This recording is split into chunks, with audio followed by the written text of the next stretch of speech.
پہلی بات، اتقوا اللہ حق تقاتہ ولا تموتن الا وانتم مسلمون، بیان کر چکا اس کا براہ راست تعلق ایمان کے ساتھ، اس نظریہ حیات کے ساتھ، اس تصور کائنات کے ساتھ ہے، اس فلسفے کے ساتھ ہے، اس ویلٹن شعور کے ساتھ ہے۔ وہ ہے تو تقویٰ ہوگا، فرما برداری ہوگی۔ اب جو یہ جیسے میں مثال دیا کرتا ہوں کہ ایک فصیل ہے اینٹوں سے بنی، فصیل کی قوت کا دار و مدار، استحکام کا دار و مدار دو چیزوں پر، ہر اینٹ پٹی ہو، پختہ ہو، کچی اینٹ لگ گئی ہو، جہاں کچی اینٹ لگے گی وہیں اندیشے کی جگہ بن گئی، پوٹینشیل ڈینجر کا مقام ہے، پوٹینشیل ویکنس۔ پھر یہ کہ ان کو جوڑنے والا مسئلہ وہ مضبوط ہو، سیمنٹ سبسٹنس، چونا ہے، گارا ہے، سیمنٹ ہے، مضبوط ہو، مارٹر مضبوط ہو۔ تو ایک تو ہے ایک فصیل، ایک بردہ مومن، اتقوا اللہ حق تقاتہ ولا تموتن الا وانتم مسلمون۔ اب ان کو جوڑنا ہے، جوڑے گی کیا چیز؟ جو فکر میں ہم آہنگی پیدا کرے، وہ چیز واعتصموا بحبل اللہ جميعا ولا تفرقوا، اللہ کی رسی کو مضبوطی کے ساتھ مل جل کر تھام لو، اس سے چمٹ جاؤ، تفرقے میں نہ پاؤ۔ یہ قرآن ہے جو جوڑے گا۔ بہت ہی عمدہ الفاظ میں علامہ اقبال نے کہا ہے، ماں ہما خاکو دلے آگاؤس، اب یکائنی مسلمان زندہ۔ دونوں اشعار سن لیجیے۔ مسلمان کی زندگی جو ہے ایک آئین کے بدولت ہے کرے ملت قرآ زندہ ہس، ملت کا یہ جسد جو ہے اس میں حیات روح جو ہے وہ قرآن سے۔ ماں ہما خاک و دل آگاہوس، اعتصامش کن کہ حبل اللہ ہوس۔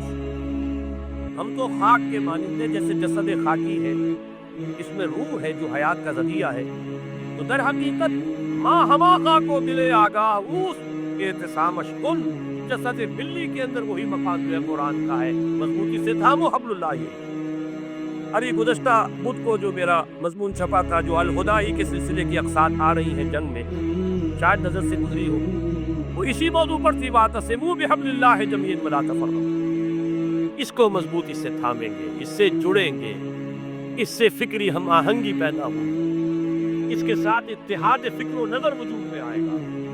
یہ ہے وہ مورٹر، یہ ہے جوڑنے والی شے، جیسا کہ فرمایا ہے حضور صلی اللہ علیہ وسلم نے، القرآن حبل اللہ الممدود من السماء الى الارض، آسمان سے زمین تک ڈلی ہوئی رسی ہے اللہ، مضبوطی سے تھامو۔ ایک دفعہ کا واقعہ بڑا پیارا ہے، حضور اپنے حجرے سے باہر تشریف لائے، مسجد نبوی کا نقشہ ذہن میں رکھیے، حجرے سے باہر تشریف لائے تو دیکھا ایک کونے میں کچھ مسلمان، کچھ اہل ایمان بیٹھے ہوئے قرآن کا مذاکرہ کر رہے ہیں، سمجھا رہے ہیں، چہرے پر بشاشت کے آثار ظاہر ہوئے۔ یہ موجم کبیر طبرانی کی جو ہے اس کی روایت۔ آپ تشریف لائے، ایک سوال کیا بڑا عجیب، بلکہ اس سوال کو تو یوں سمجھ کر سنیے کہ جیسے کہ حضور یہ سوال مجھ سے اور آپ سے بھی کر رہے ہیں۔ الستم تشہدون اللہ الہ الا اللہ وانی رسول اللہ وان ھذا القرآن جاء من عند اللہ، کیا تم اس بات کی گواہی نہیں دیتے کہ اللہ کے سوا کوئی معبود نہیں، میں اللہ کا رسول ہوں اور یہ قرآن اللہ کے پاس سے آیا؟ صحابہ کا جواب کیا ہو سکتا تھا؟ بلا یا رسول اللہ، حضور کیوں نہیں، بالکل ہے، ایسا ہی ہے۔ اب آپ نے فرمایا فابشروا، بشارت حاصل کرو، خوشیاں مناؤ، فإن هذا القرآن طرفه بأيديكم وطرفه بيد الله، اس لیے کہ اس قرآن کا ایک سرا تمہارے ہاتھ میں ہے، ایک سرا اللہ کے ہاتھ میں۔ یہ ہے وہ قرآن، وہ حبل اللہ، واعتصموا بحبل اللہ جميعا ولا تفرقوا۔ اس کے بعد وہ تاریخ کا حوالہ دیا، واذکروا نعمت اللہ علیکم اذ کنتم اعداء فالف بین قلوبکم، یاد کرو احسان جو اللہ کا تم پر ہوا جبکہ تم دشمن سے ایک دوسرے کے خون کے پیاسے تھے۔ اوس اور خزرج کی دشمنی چلی آ رہی تھی 100 برس سے، قبیلے لڑ رہے تھے، پھر اللہ تعالیٰ نے تمہارے دلوں میں الفت پیدا کی، ایمان کی الفت، مقصد کی ہم آہنگی، نظریات کا اشتراک۔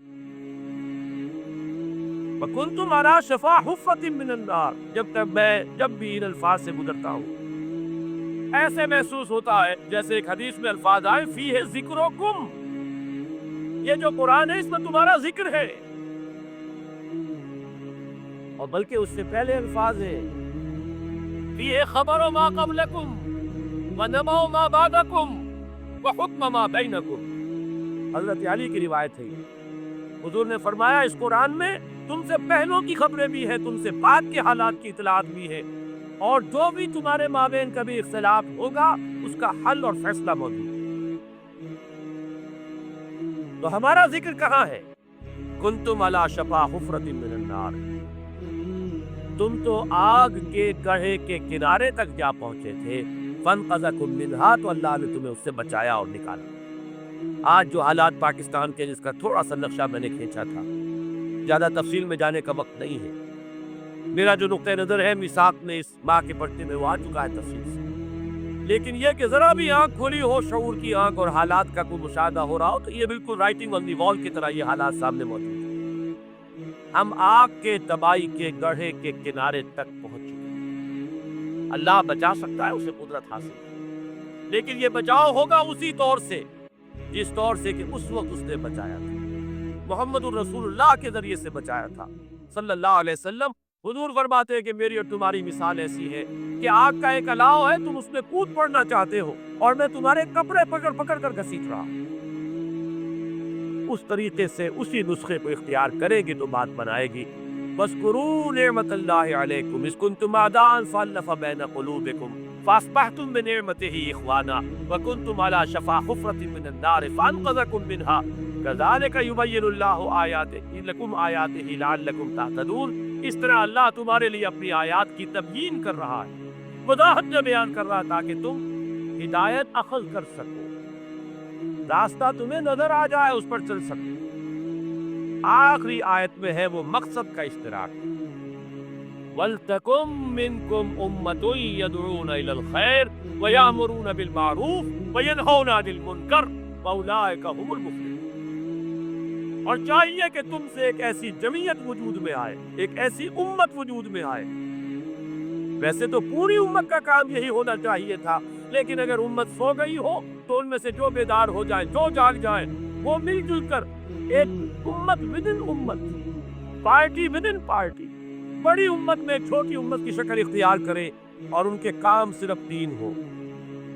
عہد کر کے اٹھیے اگر ان باتوں کی سچائی اور صداقت کی دل گواہی دے کہ یہ تین کام ہو جائے ہمارے مقصد، یدعون الی الخیر ویامرون بالمعروف وینہون عن المنکر، دعوت خیر، بھلائی کی دعوت۔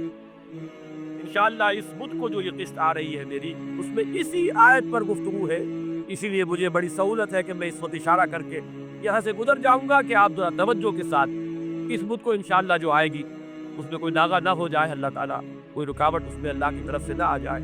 تو اس میں اسی آیت پر اور پھر دو اور سلسلے آئیں گے جو اسی موضوع پر ہیں۔ ایک میں نے مولانا امیر التبلیغ مولانا محمد یوسف دہلوی رحمۃ اللہ علیہ کی ایک تقریر کا اقتباس کیا ہے طویل۔ یہ امت، ایک لفظ استعمال کیا انہوں نے، امت پناہ ہم سے چلا گیا۔ کہتے ہیں ہم امت ہے، امت ہونے کا بس ختم ہو چکا۔ وہی بات جو اقبال نے کہی تھی کہ آج کوئی امت محمد یا امت مسلمہ دنیا میں موجود نہیں ہے، جو چیز بالفعل موجود ہے وہ کچھ مسلمان اقوام ہیں۔